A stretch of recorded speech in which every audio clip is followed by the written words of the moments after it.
Mari kita membuka Alkitab kita. Ini adalah nats yang tentu saja tidak akan membuat Bapak Ibu sendiri, kita sekalian akan tergugah dan ingin mendengarnya. Tapi kita akan lihat syair dari pengakuan dosa dari Raja Daud, Mazmur 51 ayat 9 sampai 15. Mari kita membuka Alkitab kita dari Mazmur 51 ayat yang ke-9 sampai ayat yang ke-15. Bagian yang menjorok keluar akan saya baca, sedangkan bagian yang menjorok ke dalam nanti Bapak Ibu Saudara sekalian yang akan membacanya. Mazmur 51 ayat 9 sampai 15. Terlebih dahulu saya akan membaca dari ayat pertama sampai ayat 8. Mari kita menyimak pembacaan dan perenungan firman ini. Untuk pemimpin biduan Mazmur dari Daud ketika Nabi Nathan datang kepadanya setelah ia menghampiri atau berzina dengan Batsheba. Kasihanilah aku ya Allah menurut kasih setiamu, hapuskanlah pelanggaranku menurut rahmat-Mu yang besar. Bersihkanlah aku seluruhnya dari kesalahanku dan tahirkanlah aku dari dosaku. Sebab aku sendiri sadar akan pelanggaranku, aku senantiasa bergumul dengan dosaku terhadap Engkau. Hanya kepadamu sajalah aku telah berdosa dan melakukan apa yang Kau anggap jahat, supaya ternyata Engkau adil dalam putusanmu, bersih dalam penghukumanmu. Sesungguhnya dalam kesalahan aku diperanakan, dalam dosa aku dikandung ibuku. Sesungguhnya Engkau berkenan akan kebenaran dalam batin, dan dengan diam-diam Engkau memberitahukan hikmat kepadaku. Bersihkanlah aku dari dosaku dengan hisop, maka aku menjadi tahir.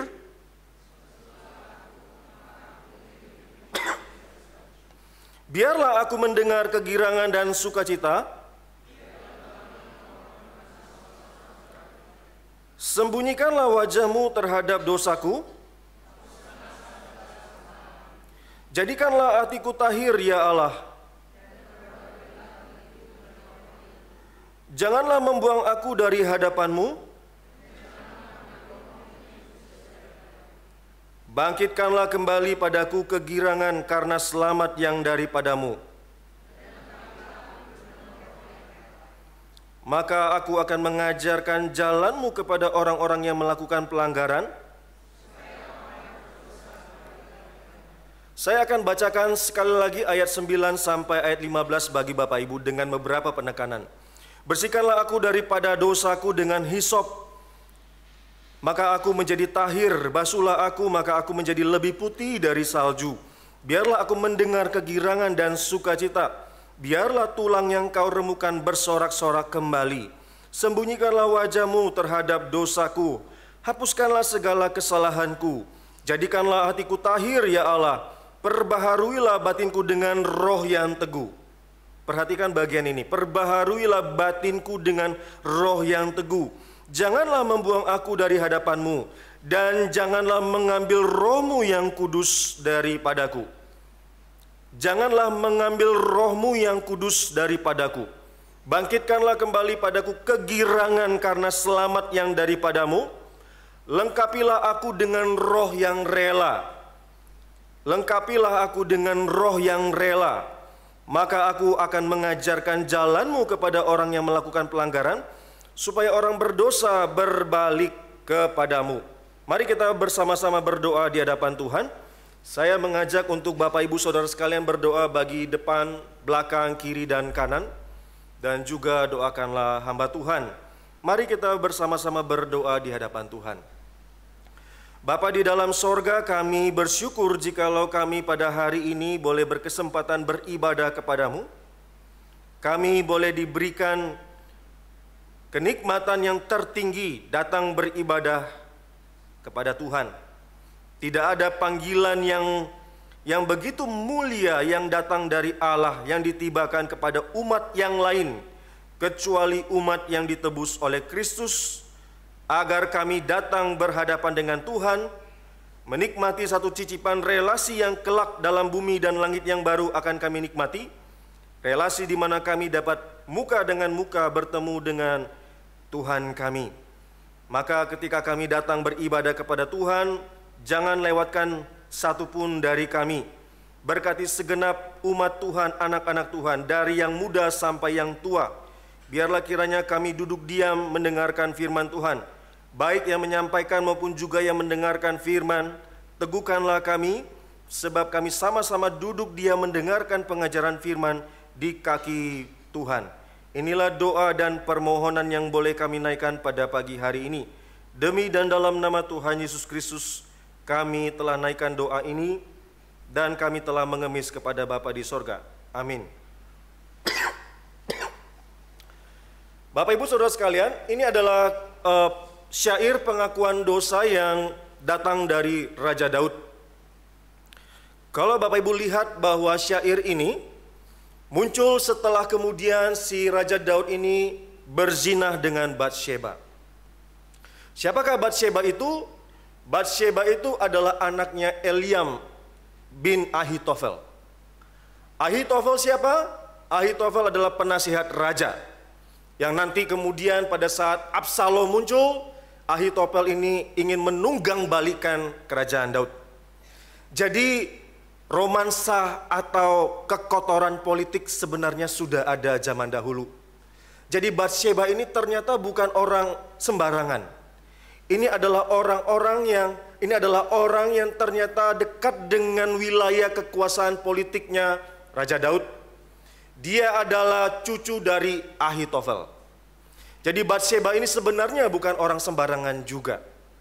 Dan kalau Bapak Ibu lihat bahwa di dalam syair ini dan juga melihat konteks di dalam 2 Samuel 11 sampai 12, ini adalah konteks perang sebenarnya. Jadi saat itu akan ada perang. Sudah ada komando perang namanya Yoab di lapangan. Tapi Raja Daudnya berleha-leha menikmati massage di istananya. Lalu entah bagaimana, mungkin dia lagi tidak ada kerjaan, nganggur-nganggur. Lalu dia naik ke atas, lihat ada seorang wedok, bening-bening, dari jauh, waduh, mandi. Saya nggak tahu ini kenapa si Batsyebanya bisa mandi lalu atapnya tidak tertutup. Tapi singkat cerita, si Daud ini lihat dan mengingini yang namanya Batsyeba ini, yang adalah cucu Ahitofel.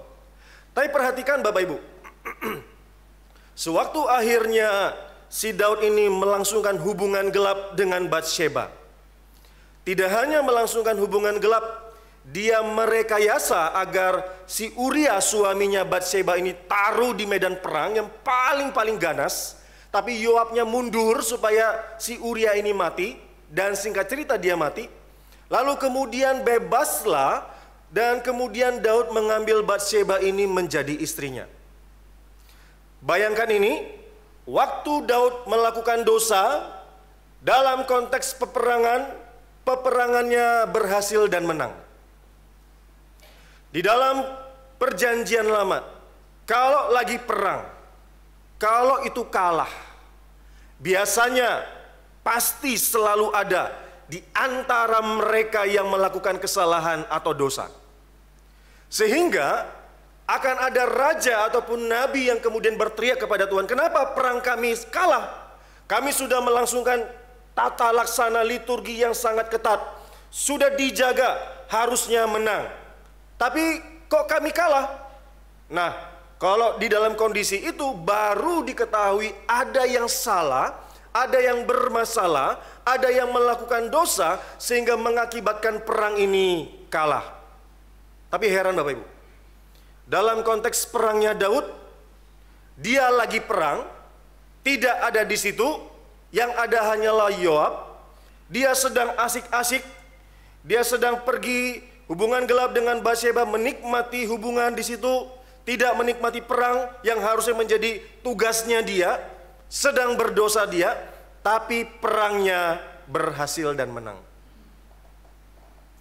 Coba bayangkan ini kalau tidak ada intervensi dari Tuhan.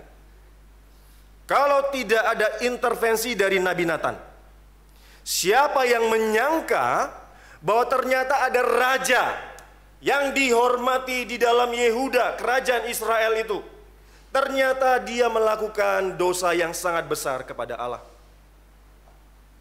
Gak ada yang tahu. Kalau Tuhan tidak ikut campur tangan, Daud hari itu tidak akan pernah dikoreksi, dituding, dihardik, diperbaiki. Tidak pernah.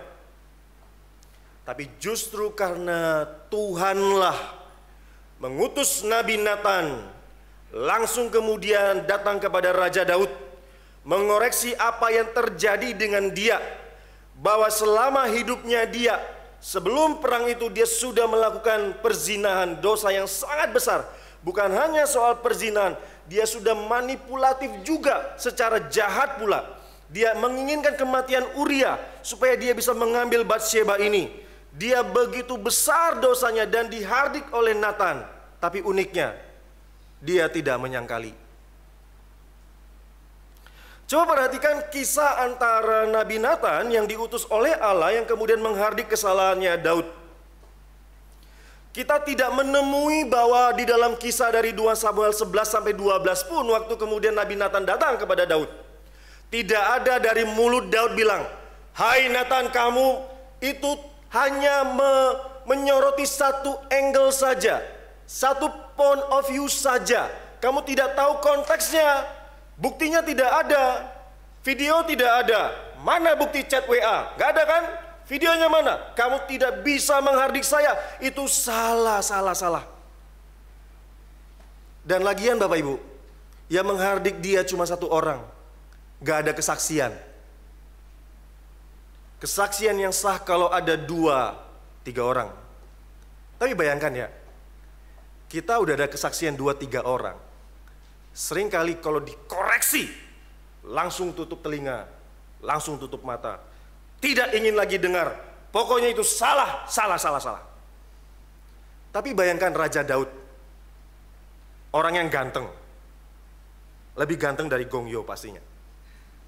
Dia punya tubuh yang bagus, karena olahraga terus. Dia jadi penggembala yang oke. Tapi bayangkan, waktu dia dikoreksi dosanya oleh Raja Daud, oleh Nabi Nathan, dia tidak satupun kalimat dari Nabi Nathan itu disangkali. Dia tidak bilang, "Mana buktinya?"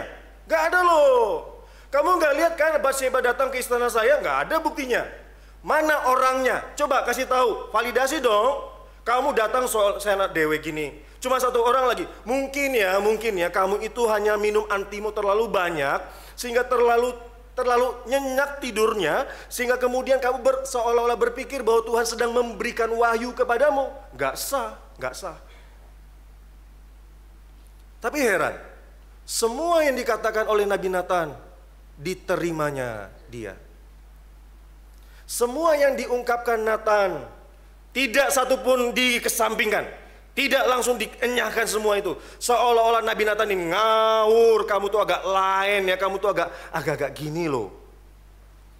Tidak, satupun tidak ada perkataan dari Nabi Nathan yang disangkali Daud. Semuanya diakui bahwa dia memang bersalah, dia memang berdosa. Pertanyaan saya untuk jadi reflektif bagi kita. Saya mau tanya Bapak Ibu, kalau ada orang di sekitar gereja ini datang kepada kita, ingin koreksi kita, ingin menasehati kita,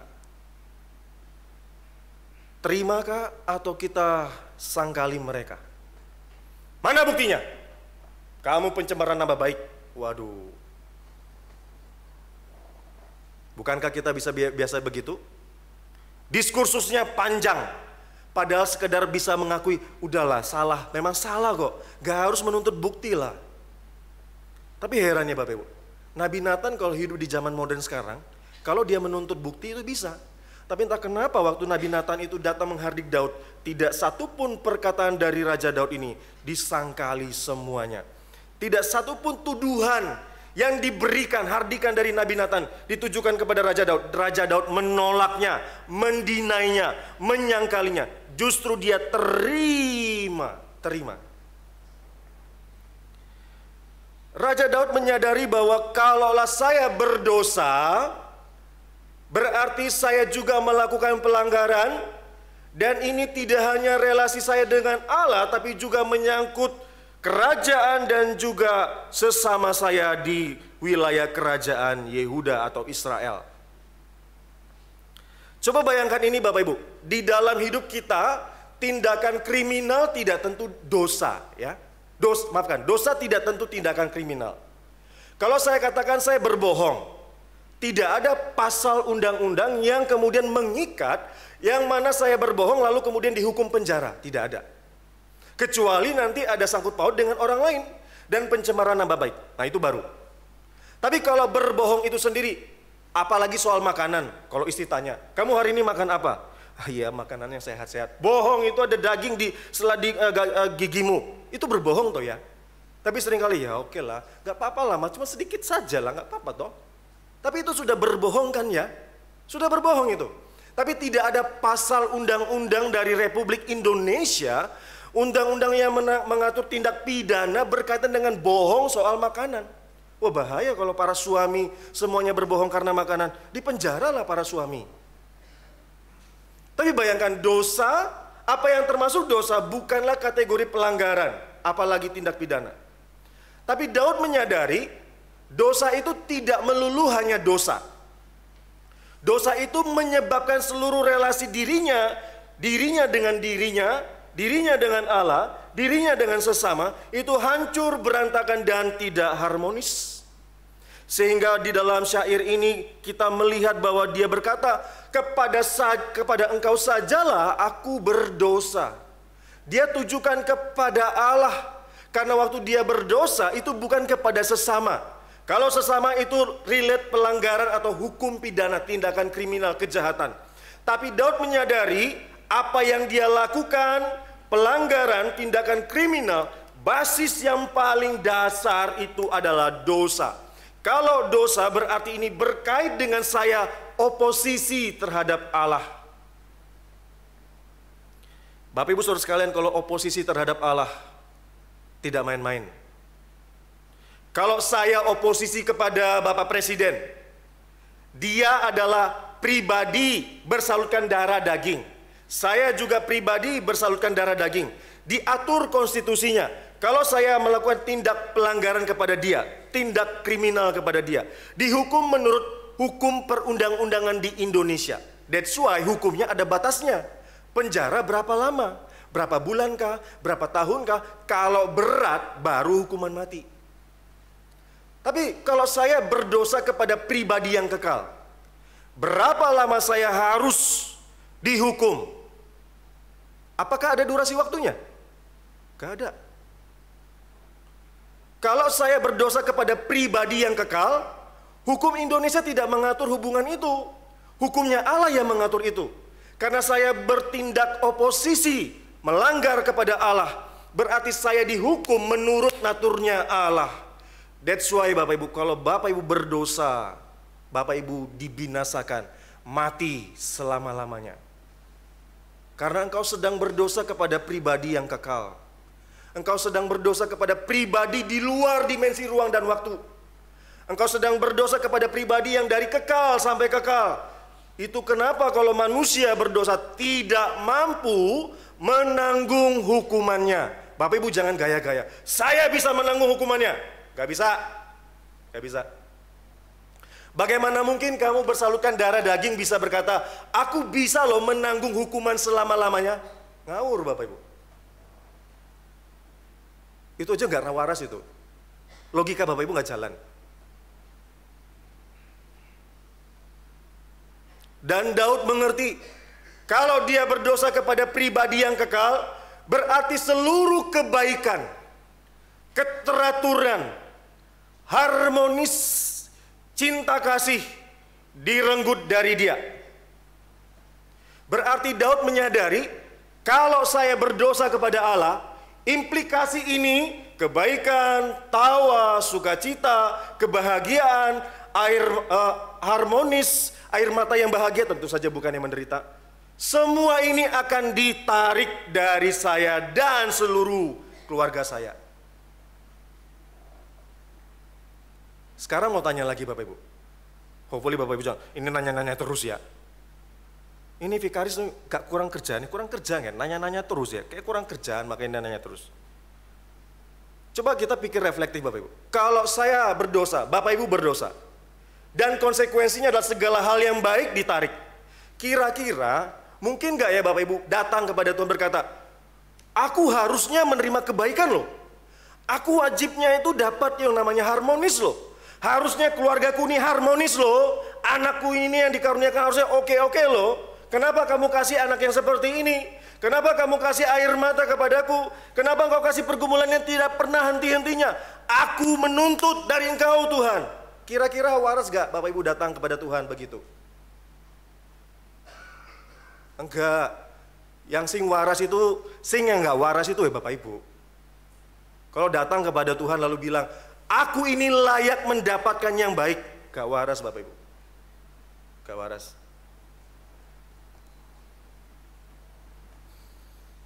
Daud menyadari kalaulah saya oposisi kepada Allah, cinta kasih pun tidak dapat. Kalau saya berdosa kepada Allah, implikasinya bukan dia saja, itu merembet kemana-mana. Merembet kemana-mana. Itu kenapa nanti Bapak Ibu lihat di dalam kerajaan Daud, dihukumnya bukan Daud saja kan ya, dihukumnya seluruh kerajaan Israel. Coba bayangkan begini Bapak Ibu, kalau, maafkan ya pakai contoh ini, taruhlah ya, janganlah pakai contoh ini, tapi nggak apa-apa lah. Katakanlah pendeta Ivan gitu ya, berdosa. Wah, saya nanti di ini ya, minggu depan Pak Ivan datang. Bahaya, tapi oke lah. Taruhlah pendeta Ivan berdosa. Terus efeknya itu semua kebaikan, semua yang harmonis, yang tawa sukacita diambil dari kita. Gara-gara salahnya pendeta Ivan. Kira-kira fair nggak Bapak Ibu? Kita bilang, oh yang salah pendeta Ivan kok. Kok malah saya kena dampaknya? Itu kenapa Bapak Ibu? Kalau dalam konteks Israel, yang menjalin covenant itu dengan kepalanya. Kalau kepala covenantnya ini, kepala perjanjian ini gagal, ke bawahnya gagal. Sebagaimana Adam dan Hawa manusia pertama gagal, dampaknya adalah kita sekalian. Dengan demikian, kalau sang suami di tengah keluarga berdosa, jangan pikir bapak saja yang sedang menanggung akibatnya. Suami, istri, anak-anak kena semua. Keluarga besar apalagi. Jadi jangan pernah anggap ya dosa ini cuma saya doang lah. Efeknya akibatnya saya doang yang menanggung. Bukan. Kena semua. Kalau yang ini kena, lalu berkaitan dengan gereja, semuanya kena pula. Jadi kalau ada satu yang berdosa, jangan pikir dia saja yang menanggungnya, itu berdampak secara komunal. Sebagaimana kalau orang Israel ada yang berdosa, perang langsung kalah. Kalau di antara kita ada yang berdosa, berarti gereja Kertajaya ini mengalami dampaknya secara komunal. Meskipun ada satu saja yang mengalami dosa atau pelanggaran. Jangan berpikir bahwa ini kan urusannya saya. Gak ada urusannya dengan Vikaris Doni kok. Gak ada urusannya dengan pengurus Kertajaya kok. Gak ada urusannya dengan jemaat yang sana kok. Semua itu berkait.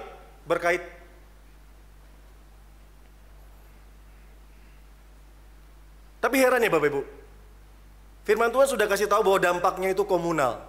Satu yang melakukan kena semua. Tapi entah kenapa, dosa itu tidak pernah hanya bicara mengenai dosa, tapi juga berbicara mengenai tawaran atau iming-iming kenikmatan dan kebahagiaan di dalamnya. Ya kan? Saya berdosa, mungkin laki-laki tertarik dengan gambar-gambar yang telanjang-telanjang, berdosa, karena ada tawaran iming-iming di situ. Bukan sekedar kejahatan di situ, bukan. Ada kenikmatan yang diiming-imingi di situ. Kalau saya melakukan yang namanya korupsi, bukan karena korupsi itu jahat, tapi ada iming-iming di situ. Ada ketenaran, ada uang, kenikmatan, lingkaran kekuasaan, saya akan dapatkan itu semua. Jadi dosa itu tidak berdiri sendiri. Ada ekornya di situ. Dia menawarkan sesuatu kepada umat manusia. Pertanyaannya, apakah waktu dosa itu menawarkan itu dan engkau dapat dan terjun ke dalam dosa, mendapatkan apa yang diiming-imingi? Tidak biasanya. Kalau saya tertarik dengan gambar-gambar porno, gambar-gambar porno itu menawarkan kenikmatan. Lantas ketika saya menikmati itu, apakah dapat kenikmatan? Tidak. Kalau makan, nikmat rawonnya sudah. Bukan wakeh terus, wah luar biasa ya rawon ini, atau gudegnya Bu Harnik. Bapak Ibu, ini saya tidak endorse makanan itu ya. Tapi kenikmatan itu ada batasnya, dan dia tidak membuat kita nagih. Tapi bayangkan ya, dosa itu membuat apa yang diiming-imingi tidak diperoleh. Cara kerja dosa. Tapi bayangkan, sudah tahu pun tetap tidak bisa juga ngejalannya. Itu kenapa Daud berkata, aku bergumul dengan dosaku setiap saat. Dan dia tahu kenapa dia berdosa. Karena apa? Karena naturnya. Coba Bapak Ibu lihat di dalam ayat yang sebelumnya itu. Di dalam ayat yang ke-7. Sesungguhnya dalam kesalahan aku diperanakan, dalam dosa aku dikandung ibuku. Raja Daud tahu bahwa dia karena mewarisi dosa asal. Sebelum dia lahir pun, waktu dia dianyam, dirajut di dalam rahim ibunya, dia sudah berdosa. Maka adalah hal yang wajar bagi dia kalau dia akan senantiasa bergumul dengan dosa. Dan dia akan berkait terus, bertempur terus dengan dosa. Dan uniknya adalah Raja Daud tidak pernah bilang begini, saya berdosa karena papa mama, saya berdosa karena teman-temanku, saya berdosa karena lingkungan gereja, saya berdosa karena lingkungan sekolah, saya berdosa karena lingkungan keluargaku toksik sekali. Gak ada Bapak Ibu. Kelemahannya, pelanggarannya, dosanya dia tidak dilempar kepada orang lain. Para remaja, para pemuda biasanya ada banyak excuse. Saya ini jadi sandwich generation, makanya tidak ada uang yang cukup untuk bisa beli sana, beli ini, beli itu. Coba kalau saya ini punya CC Taylor Swift. Waduh, keluarga kami ini pasti jalan-jalan terus. Coba kalau saya punya adik itu Lisa Blackpink. Wah, saya setidaknya menikmati ketenarannya dia. Coba kalau saya punya papa itu Ed Sheeran. Wah, saya punya pupil mata itu biru luar biasa. Semua wanita akan terkesima melihat saya. Tapi papa saya ini hitam, welek pula, botak pula. Hidungnya seperti bakso. Jadi saya mewarisi hereditas yang sangat buruk sekali. Biasanya kita akan bilang, saya berdosa karena gen-gen rusak ini. Saya berdosa karena lingkungan ini. 1, 2, 3, 4, 5. Tidak pernah menyoroti natur berdosanya. Lalu berandai-andai, coba saja ya kalau papa saya itu, wah siapa ya? Saya punya koko tuh Tom Holland, waduh, beda sekali mungkin, beda sekali. Coba ya kalau keluarga kami itu, ya setidaknya, ya ada harta sedikit, kami bisa jalan-jalan. Setidaknya dolan terus setiap minggu bolehlah, ke Bromo maybe. Atau mungkin setiap akhir tahun menjelang Natal, ya keliling-keliling Eropa. Seperti teman-teman saya, posting di Instagram. Saya juga tidak akan kalah jauhnya, posting di TikTok kah, di Instagram, di Threads, semuanya saya akan posting. Begitu kah? Tapi Daud tidak pernah berkata kepada Tuhan, Tuhan saya berdosa karena dia. Saya berdosa karena dia. Saya melakukan pelanggaran karena dia. Coba kalau Batsheba tidak mandi Tuhan, aduh nafsu saya sedang dikurung dengan baik itu. Coba kalau Batsheba tidak mandi dan atapnya tertutup, mungkin saya tidak lihat. Itu semua karena Batsheba Tuhan, semua karena Batsheba. Oh enggak ada Bapak Ibu. Daud enggak bilang saya berdosa karena orang itu, bukan. Tapi dia bilang, sesungguhnya aku diperanakan dalam dosa. Daud menyadari karena dia berdosa, makanya dia tahu bahwa implikasi dari dosa, seluruh kebahagiaan, apapun yang baik, yang agung dan indah, ini ditarik dari dirinya. Itu kenapa Bapak Ibu, waktu Daud ini memahami implikasi dosa, dia tahu bagaimana caranya memulihkan dirinya kalau dia tidak bersukacita. Mungkin sekali ya Bapak Ibu, kita ini tidak bisa menemukan sukacita di dalam Tuhan karena parsial melihat dosa. Terlambat itu ya terlambat, apalagi nggak ada hukum pidana kan ya. Coba bayangkan kalau vikaris dikasih undang-undang pidana. Bapak sudah terlambat 5 menit, penjara. Wah, nggak akan ada yang pergi ke gereja di sini. Tapi bayangkan ya Bapak Ibu, kalau Bapak Ibu terlambat, Bapak Ibu kira-kira itu hal yang wajar atau hal yang tidak wajar? Waktu Bapak Ibu diundang untuk beribadah, lalu engkau telat, engkau sebenarnya sedang datang di rumah Tuhan, tidak diundang. Engkau mirip seperti itu loh, kosakatanya setannya Indonesia, yang jelangkung-jelangkung itu loh. Tidak datang, tidak diundang tapi datang. Bapak Ibu yang terlambat, itu sama seperti orang yang tidak pernah diundang datang pesta, tapi datang. Terlambat. Engkau tidak layak di dalam pestanya Tuhan. Tidak layak untuk datang dalam ibadahnya Tuhan. Kalau engkau terlambat 1 menit saja pun, 1 menit saja, engkau tidak layak masuk di dalam hadiratnya Tuhan. Tapi mungkin Bapak Ibu sepele gitu ya, menganggap ya wela, nggak usah lah, nggak apa-apa lah, terlambat cuma 1 menit tok. Coba kalau Tuhan itu terlambat memberikan anugerahnya. Coba Tuhan terlambat memberikan kasih setianya. Coba Tuhan itu terlambat barang 0,000 sekian detik, tidak pernah memberikan kasihannya dia kepada kita sekalian. Kira-kira Bapak Ibu akan bisa bersikap, ya nggak apa-apa lah Tuhan, memang saya wajar kok mendapatkan. Atau Bapak Ibu malah menuntut Tuhan. Loh, kan sifatnya Tuhan kan kasih setianya dari kekal sampai kekal. Amin, amin. Tapi giliran dosa itu kayaknya agak ditutup dulu. Oh ya, ditutup dulu sedikit lah, nggak apa-apa. Begitu kan? Lalu kalau terlambat datang ibadah, anak-anak sekolah minggu, remaja bilang, ini salahnya papa, ini salahnya mama, mama ini masaknya lama sekali. Lalu bilang, ini salahnya Koko nggak kasih tahu alarmnya sudah bunyi, kalau udah didesain tadi lebih awal, kenapa nggak dibangunin? Saling salah. Waduh. Orang tua juga salahin anak. Anak ini dasar ya, tidurnya kesiangan, sudah tahu besok mau ibadah, malah nonton MU lah atau Arsenal lah segala macam. Tapi Daud tidak pernah datang kepada Tuhan waktu dia bersalah, dia menyalahkan orang lain.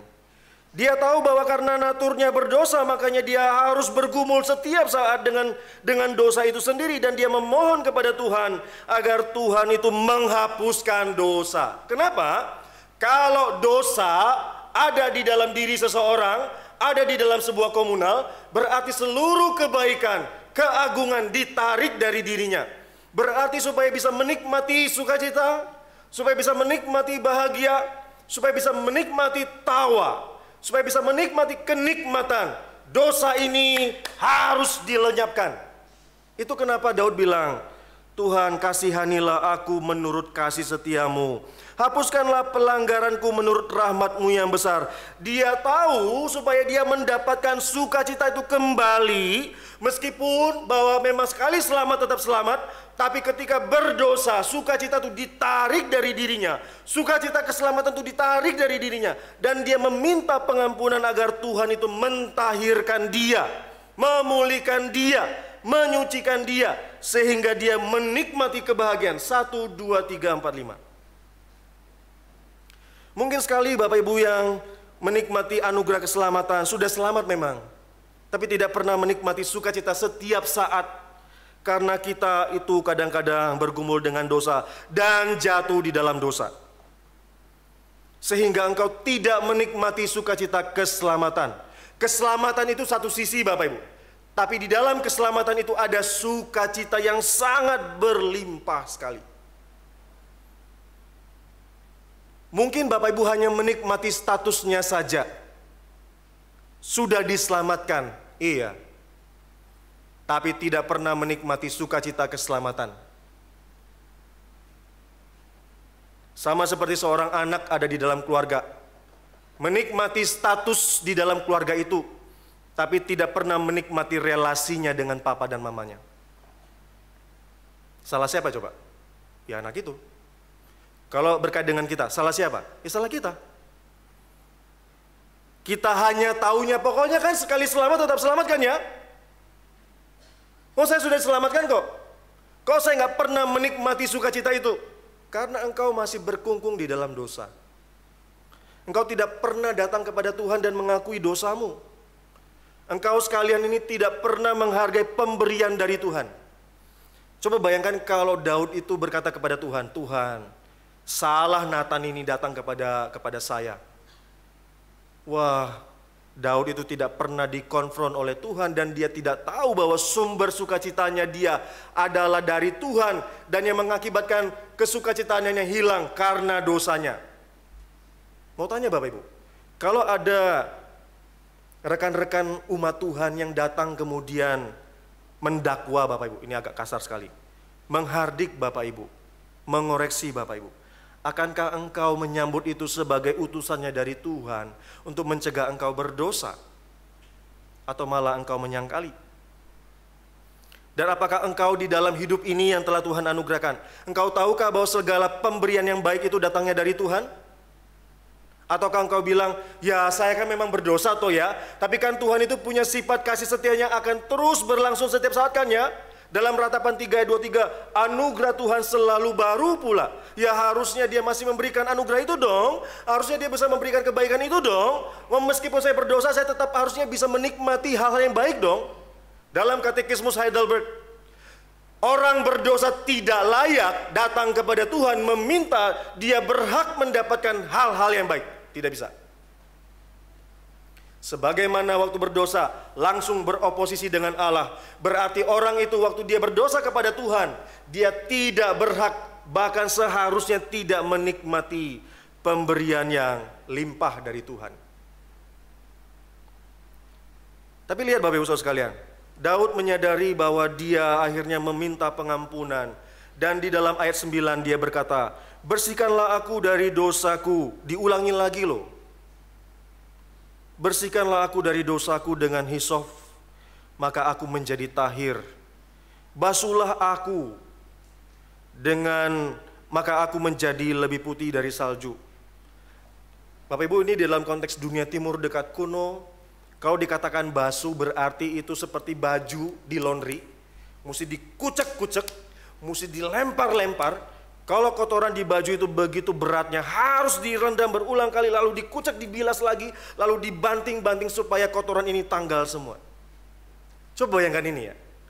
Daud menyadari kalaulah dia itu ingin ditahirkan, kalaulah dia ingin dipulihkan oleh Tuhan, berarti dia merelakan dirinya dikucek-kucek, ditaruh di palungan, ditumbuk dengan air, lalu dibilas lagi, ditumbuk lagi supaya menjadi tahir, lebih putih dari salju.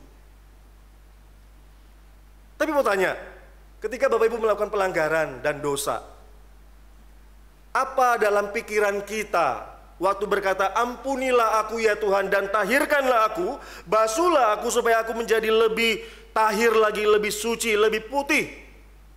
Biasanya kita akan teringat dengan Thanos ya, Marvel. Hilang. Kalau bisa engkau jentikan jarimu Tuhan, katakan entahkah patronum kah atau mantra apa kek, pokoknya langsung seketika saya menjadi suci dan putih seperti salju. Begitukah? Tapi Daud mengerti ketika dia dipulihkan dari dosa, dibasuh, ditahirkan lagi, itu berarti hidupnya dikucek-kucek oleh Tuhan, dipukul-pukul oleh Tuhan, lalu dibilas lagi sehingga dia menjadi lebih putih, lebih suci. Daud tahu bahwa ternyata waktu dia mengharapkan Tuhan mentahirkan dia percaya bahwa hidup itu perlu ada permaknya dan harganya itu sangatlah mahal dan membawa kos penderitaan di dalamnya. Daud tidak meminta cara yang lain. Dia ingin sukacita keselamatan dinikmati lagi. Tulang-tulangnya disegarkan kembali.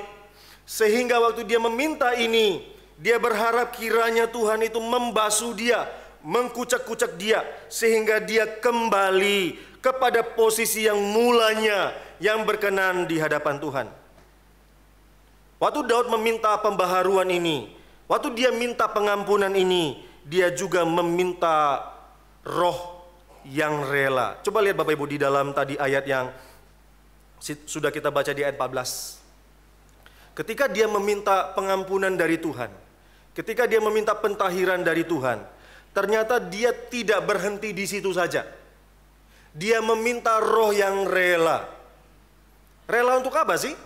Rela untuk melayani, rela untuk melakukan pekerjaannya Tuhan, tanpa lagi ada ngedumel di situ.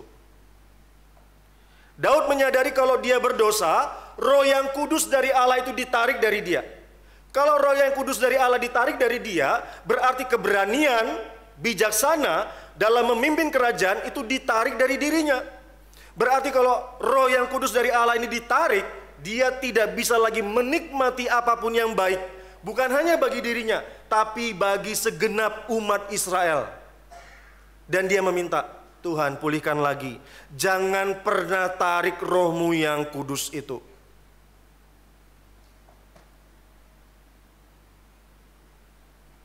Manusia itu datang dari debu tanah dalam kitab Kejadian. Dan Tuhan memberikan nafasnya itu sehingga manusia yang debu tanah ini menjadi makhluk yang hidup. Berarti kalau tidak ada roh yang kudus dari Allah ada pada debu tanah itu, dia tidak pernah hidup. Berarti Bapak Ibu, kalau Bapak Ibu hari ini hidup, dan katanya sih hidup, hari ini hidup sih, tapi kalau tidak ada rohnya Tuhan padamu, berarti kamu itu zombie Bapak Ibu. Berarti kamu ini adalah mayat hidup. Kamu benar-benar hidup tapi seonggok daging saja. Kamu tidak menikmati hidup sebagaimana manusia yang sejati yang sebenarnya diinginkan oleh Allah. Engkau dan saya ketika berdosa sebenarnya mirip dengan zombie. Daud menyadari bahwa kalau roh yang kudus dari Allah ini ditarik, dia tidak lagi menikmati kehidupan sebagaimana yang diinginkan oleh Allah. Bahkan dia meminta agar dia diberikan roh yang rela. Kadang-kadang dalam spiritualitas kita itu Bapak Ibu, membaca Alkitab itu tunggu dipaksa kan ya. Gak pernah ada rela. Tapi kalau ditanya, pilih kemana? Ke Bromo atau baca Alkitab Kejadian 1 sampai 10? Ke Bromo. Ya toh? Ya enggak Bapak Ibu? Pilih mana? Glamping di Bromo atau baca Kejadian 1 sampai 50? Pasti glamping lah, apalagi kalau gratis. Pilih mana? Makan rawon, gudeg, menikmati kenikmatan ngedolan, atau baca Imamat 1 sampai 16? Aduh, bacaan membosankan itu. Imamat pula. Kalau Kejadian masih oke lah. Susah kan Bapak Ibu? Pasti pilihnya glamping toh. Pasti pilihnya ngedolan kan ya. Bukan pilih baca Alkitab. Tunggu dipaksa baru. Tunggu datang pacip. Dasar lu ya. Lah pakai kata mantranya itu ya. Yang berapa huruf itu? 6 huruf ya. Dimulai dari G sampai akhirannya K. Minimal 10 kali. Elu ya. Wah. Baru kemudian ada penghakiman datang dari Tuhan. Baru baca Imamat. Tadinya tidak pernah Imamat diperhatikan. Imamat 1 sampai 2 saja. Masuk ke pasal 3, aduh udah ngantuk. Tapi ketika datang penghakiman dari Tuhan melalui pendeta Sucipto, Pak Cip bukan hanya penghakim lah. Dia hamba Tuhan yang baik. Baru kita baca. Baru kita baca. Kita tidak rela membaca firman Tuhan. Kita tidak pernah ada kerelaan membaca Alkitab. Kalau disuruh pilih baca Alkitab 1 kali atau pergi glamping berkali-kali, pilih mana? Glamping dong. Lebih menarik kok. Di gunung, minum kopi, makan pisang goreng, nikmat luar biasa. Dingin-dingin, langsung kemudian ngobrol-ngobrol. Lebih asik dibandingkan baca Alkitab saja. Kenapa kita tidak memiliki kerelaan membaca Alkitab? Mungkin sekali kita tidak pernah meminta seperti Daud, berikan kepadaku roh yang rela. Kalau Daud itu meminta roh yang rela, berarti dia pengen sekali ada spirit kerelaan melakukan pekerjaan Tuhan yang baik, termasuk membaca Imamat. Bukan tunggu dipaksa Bapak Ibu. Itu kenapa kalau sudah dilakukan pembaharuan, sudah dilakukan yang namanya pentahiran, diikuti dengan pembaharuan. Kenapa? Kalau hanya berhenti pada pengampunan, maka kehidupan engkau dan saya adalah kehidupan yang kaku dan mirip-mirip kehidupan yang lama. Kalau Bapak Ibu hanya sekedar meminta pengampunan dosa saja, berarti engkau masih punya natur yang lama. Tapi ketika engkau berkata, Tuhan ampunilah dosaku, tahirkanlah aku, dan berikanlah aku hati yang baru, hati yang rela, berarti engkau tidak berhenti di pengampunan saja, tapi mau melanjutkan hidup yang berlimpah di dalam Tuhan. Itu perlu hati yang baru, perlu hati yang rela, perlu rohnya Tuhan yang kudus. Baru muncul di situ buah roh, kasih, sukacita, kebaikan, pengendalian diri, dan segala macam. Kalau cuma hanya di pengampunan saja Bapak Ibu, engkau dan saya, bahkan Raja Daud, tidak akan melangsungkan hidup yang baru. Tidak. Masih akan melanjutkan hidup yang lama, tapi berulang-ulang kali meminta pengampunan dosa. Tapi lihat, Daud setelah dia meminta pengampunan dari Tuhan, dia berkata, Tuhan, jangan buang aku dari hadapanmu. Perbaharuilah dalamku ini. Berikanlah aku roh yang teguh. Berilah aku roh yang rela. Berarti kalaulah Bapak Ibu sudah dibaharui, lahir baru, berarti seharusnya kerelaan itu melakukan pekerjaan Tuhan, bukanlah paksaan. Itu sudah otomatis Bapak Ibu, by default. Kalau saya mengasihi istri saya, meskipun dia hitam, saya kasihi dia. Saya rela melakukan apapun yang dia inginkan untuk membuktikan cinta. Saya benar-benar cinta sama ini orang. Saya kan kalau Bapak Ibu mengasihi istri, mau dia rewelnya tuh, aduh ya ampun rambutnya terbang kayak entah gimana gitu. Karena kasih, rela sekali melakukan apapun walaupun nadanya itu nada sumbang ya. Ngefals gitu. Tapi kalau Bapak Ibu tidak rela, simple, berarti tidak ada cinta di situ, tidak ada pembaharuan di situ. Jadi tidak pernah bisa memahami spirit kerelaan dalam melakukan sesuatu. Tapi lihat Bapak Ibu, Raja Daud tahu bahwa dia itu selain membutuhkan pengampunan dari Tuhan, dia membutuhkan yang namanya pembaharuan dari Tuhan, supaya dia rela melakukan pekerjaan Tuhan yang baik. Dia tidak mengulangi hal-hal yang lama itu. Dia datang kepada Tuhan, dia dibaharui, menghasilkan buah roh. Dia bisa dengan rela, meskipun berat sekalipun pekerjaan Tuhan, dia kerjakan dengan semaksimal mungkin. Terakhir ya Bapak Ibu, waktu Raja Daud berkata, meminta, bukan hanya jangan menarik rohnya yang kudus dari dirinya. Bukan saja meminta roh yang teguh dari Allah. Bukan saja meminta untuk diberikan roh yang rela. Tapi dia bilang, maka aku mengajarkan jalanmu kepada orang-orang yang melakukan pelanggaran, supaya orang-orang berdosa berbalik kepadamu. Berarti waktu orang itu menikmati berita keselamatan, berita pengampunan dari Tuhan, Raja Daud pun bahkan tidak bisa mulutnya tidak berkata betapa kasih setia Tuhan itu begitu luar biasa bagi aku pendosa ini. Berarti Raja Daud itu waktu dia meminta pengampunan dan dia meminta pembaharuan, ternyata dia tidak berakhir di dua ini. Dia lanjut untuk berkata, aku bisa mengajarkan jalan-jalanmu kepada orang-orang yang melakukan pelanggaran.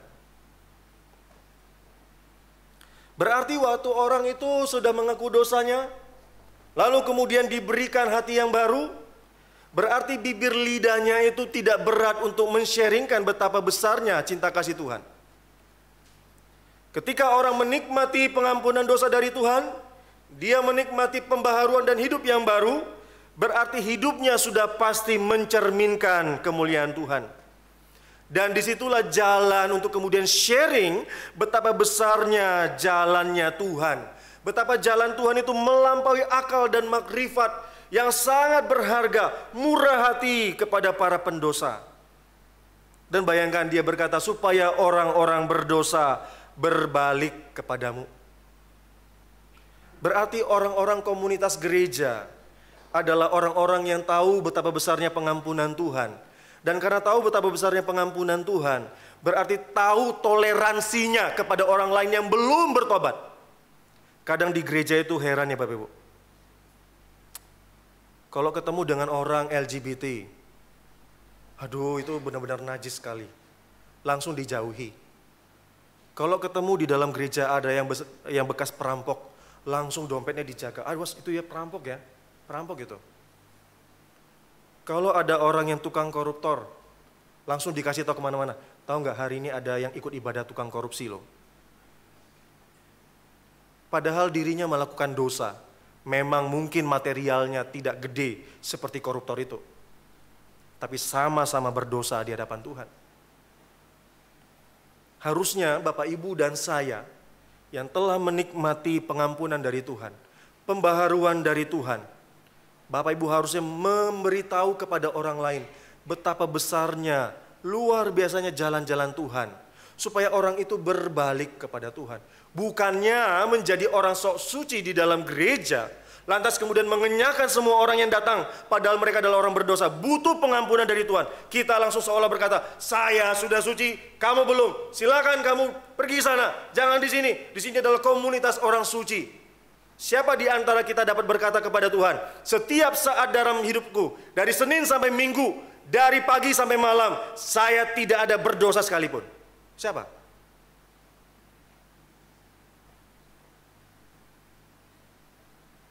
Saya bahkan nggak berani bilang itu, Bapak Ibu. Siapakah di antara kita yang berani berkata saya tidak berdosa dalam minggu-minggu yang saya lakukan? Nggak ada, Bapak Ibu. Tapi lihatlah yang dikerjakan oleh Daud, yang dia tuangkan dalam syairnya ini. Dia bahkan berkata kepada Tuhan, pulihkanlah aku, baharuilah aku, supaya aku kasih tahu jalan-jalanmu, dan supaya orang-orang berdosa berbalik kepadamu. Kadang unik ya Bapak Ibu, kalau orang itu pernah ada kecanduan narkoba, lalu kemudian dia itu terbebas dari kecanduan narkoba, lalu dia dipakai oleh Tuhan, biasanya selalu ini ditemukan. Kalau dia ngobrol kepada orang yang kecanduan narkoba, dia akan lebih efektif berbicara ketimbang orang yang gak pernah tahu kecanduan narkoba seperti apa. Unik loh Bapak Ibu. Ada orang yang pernah mengalami kepahitan dan duka berkali-kali. Lalu ketemu dengan orang yang mengalami duka berkali-kali. Biasanya kalau dengan firman Tuhan, hamba Tuhan, gak bisa nerima. Karena menurut dia, Vikaris John ini gak pernah kehilangan ke orang yang dikasih. Wong istrinya masih hidup kok, mama papanya masih hidup kok. Dia gak pernah mengalami duka dan penderitaan. Tapi ketika ketemu dengan orang yang pernah mengalami penderitaan berkali-kali, dia paling hanya ngomong satu kalimat saja. Langsung orang itu tertegun. Berarti Daud memahami, kalaulah dia ini berdosa dan dibaharui, berarti dia menginginkan agar dia juga bisa menceritakan ini betapa besarnya anugerah Tuhan. Sehingga dia tidak lagi terbenam dalam perzinahan ataupun dosa-dosa yang lain. Dia bisa memberitahu kepada banyak orang. Apalagi dia raja Bapak Ibu. Siapakah orang di posisi tinggi yang bisa dikoreksi? Kecuali yang lebih tinggi dari dia. And yet Raja Daud sendiri pun ada dalam posisi yang sangat rendah hati dan tahu dan meminta anugerah Tuhan, dan dia tidak mengenyahkan si Nabi Nathan, dan dia meminta agar Tuhan memakai dia, memakai menjadi saluran berkatnya, agar dia bisa mengatakan hal ini, anugerah Tuhan yang limpah bahkan bagi raja yang lalim sekalipun. Itu kenapa Bapak Ibu Saudara sekalian, ketika Bapak Ibu sudah diberikan pengampunan, mintalah kepada Tuhan pembaharuan, agar relasi sukacita keselamatan itu dimiliki kembali. Dan jangan berhenti di situ, tapi ceritakanlah supaya orang-orang yang berdosa boleh berbalik kepada Tuhan. Supaya kebaikan, keindahan, keagungan Tuhan bukan hanya bagi engkau, keluarga engkau, tapi juga bagi banyak orang. Coba perhatikan ya Bapak Ibu, adalah hal yang unik kadang-kadang ketika engkau dan saya tidak setia kepada Tuhan. Istri setia, suami setia, anak-anak oke, tidak ada yang bermasalah, apakah engkau berani berkata, semua itu karena saya? Kalaulah dosa itu benar-benar semua yang baik-baik ini ditarik, tapi and yet ada hal-hal yang baik Bapak Ibu nikmati, berarti kasih setianya masih panjang sekali bagi engkau. Kiranya Bapak Ibu meresponi kasih setia Tuhan, bukan lagi dengan mengeraskan hatimu pada posisi yang lama. Jangan terlalu lama di posisi itu. Mintalah kepada Tuhan agar engkau juga diberikan roh yang rela mengerjakan panggilannya, rela mengerjakan pekerjaannya, rela ikut berbagian dalam pelayanan. Mintalah kepadanya dan juga mintalah keberanian supaya orang-orang di luar sana yang belum menikmati anugerah Tuhan tahu jalan-jalannya Tuhan yang membuat orang berdosa dari berbagai aspek yang begitu berat sekalipun akan mampu dibawa oleh Tuhan. Kiranya hidup kita menjadi saluran berkat, bukan hanya saluran berkat materi saja, namun melampaui itu. Mari kita berdoa. Tuhan, kami memohon kepadamu kiranya Tuhan meneguhkan kami sekali lagi. Kami kadang-kadang berpikir bahwa berkat material yang ada pada kami, pekerjaan yang baik, upah yang sangat baik yang kami nikmati, juga keluarga, anggota keluarga yang baik, kami berpikir bahwa itu layak karena kami memang layak mendapatkannya. Tapi ternyata itu datangnya dari kebaikannya Allah, yang sepatutnya tidak kami terima karena kami adalah orang yang berdosa di hadapan Tuhan.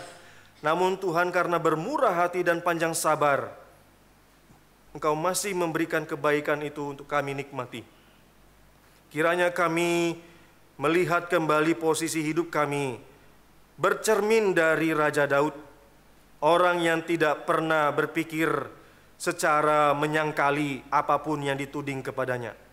Dia menerima semuanya itu datang dari Tuhan. Bahkan dia meminta kepada Tuhan agar roh yang kudus dari Tuhan itu tidak lalu. Kami berpikir bahwa kalaulah berdosa itu hanya sekedar berdosa saja, tapi sukacita keselamatan itu direnggut dari kami. Mohon kiranya Tuhan beranugerah dan memulihkan kami, supaya hidup kami senantiasa berkenan di hadapan-Mu. Bukan hanya saat ini saja, namun hari-hari yang kami lalui di bawah matahari, senantiasa teguh di hadapan Tuhan, dan kami memiliki kerelaan mengerjakan pekerjaannya Tuhan. Bukan hanya bagi kami dan keluarga kami, namun juga ada kerelaan bagi kami sebagai komunal di gereja GRI Kertajaya ini. Inilah doa yang boleh kami naikkan pada siang hari ini.